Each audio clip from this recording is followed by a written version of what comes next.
Our life looked like a fairy tale, didn't it? From the outside, we were the perfect couple. College sweethearts, married for 10 years, 2 beautiful kids, and a lovely home in the suburbs. I thought I had it all. I really did. People would often say, "You guys are so lucky," and I'd just smile thinking, yes, we are. My husband Mark was everything I ever wanted. He was kind, funny, a great dad, and my best friend, or so I thought. The story I'm about to tell you isn't easy to share. It's the story of how that perfect picture shattered into a million pieces. It all started with something small, something I almost dismissed. It was a late-night text on Mark's phone. He was already asleep, and the screen lit up on his nightstand. I glanced over, not out of suspicion, but just by reflex. The name on the screen was Jessica Work. The message was simple: thinking of you. At first I told myself it was nothing. They were colleagues. Maybe they were working on a big project. Jessica was his new assistant. He'd mentioned her a few times. Young, ambitious, single. I pushed the unease away and went to sleep. But that little seed of doubt had been planted. In the days that followed, I started noticing things. Small, almost insignificant changes in Mark's behavior. He started working late more often. "Big project," he'd say, looking tired. He became more protective of his phone, something he'd never been before. He'd take calls in another room or text with the screen angled away from me. When I'd ask who he was talking to, the answer was always the same: just work stuff, honey. The man who used to share every detail of his day was suddenly becoming a closed book. The intimacy between us began to fade. It wasn't an abrupt stop, but a slow, painful decline. He'd come to bed late, claiming exhaustion, and turn his back to me. Our conversations became superficial, revolving around the kids' schedules and household chores. The easy laughter that used to fill our home was replaced by a quiet tension. I felt a growing distance between us, a chasm I didn't know how to cross. I tried talking to him. I'd ask if everything was okay, if he was stressed about work, if there was something wrong with us. He'd always reassure me. "Everything's fine, I'm just tired. Don't worry so much." He made me feel like I was overthinking, like I was the one creating a problem where there was none. But a woman's intuition is a powerful thing. It's a quiet whisper that tells you when something is off, even when you can't prove it. I started feeling like a ghost in my own home, in my own marriage. One evening, he said he was going out for drinks with some colleagues to celebrate a project milestone. I helped him pick out a shirt and kissed him goodbye, the knot in my stomach tightening with every passing second. He said he'd be home by midnight. Midnight came and went. Then 1 o'clock. Then 2. I called his phone, but it went straight to voicemail. Panic set in. My mind raced with terrible possibilities. Was he in an accident? Was he hurt? I must have called him a dozen times. Finally, around 3 in the morning, I heard his car pull into the driveway. The relief I felt was immediately replaced by anger when he stumbled through the door, reeking of alcohol and a perfume that wasn't mine. "Where have you been?" I demanded, my voice trembling. He slurred his words, avoiding my eyes. "Just out with the guys. Lost track of time." But I could see it.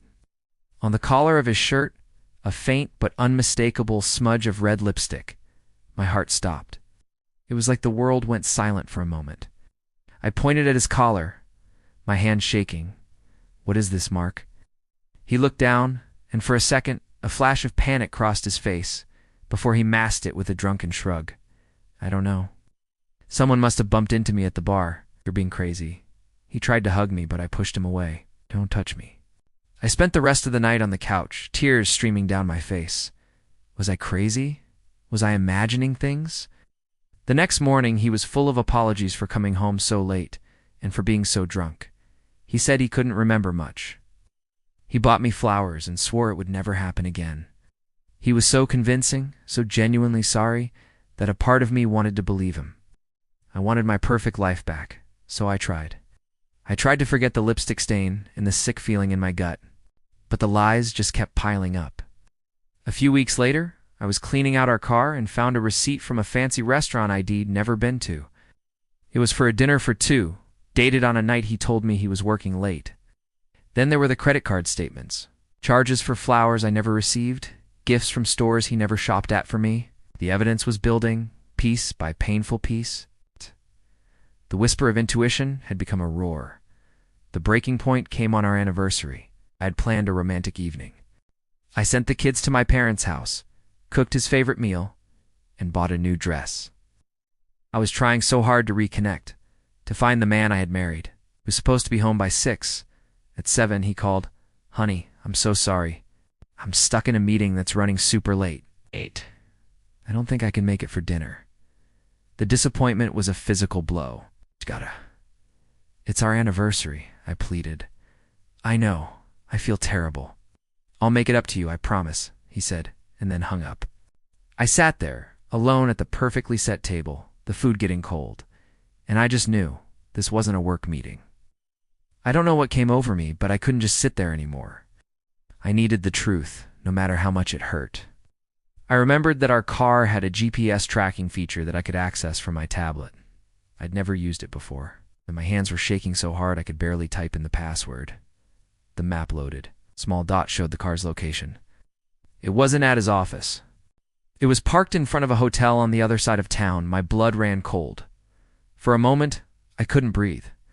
This was it. The point of no return. I got in my own car and drove.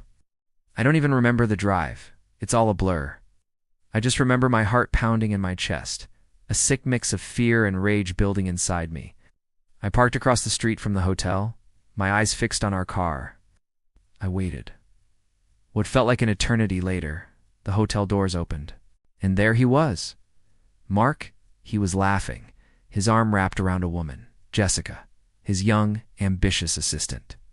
He leaned in and kissed her, a long, passionate kiss that stole the air from my lungs. Then they got into his car and drove away. I just sat there, frozen, watching them disappear. The perfect picture, the fairy tale life, it all burned to the ground in that single moment. The betrayal was so absolute, so devastating, it felt like my entire world had ended.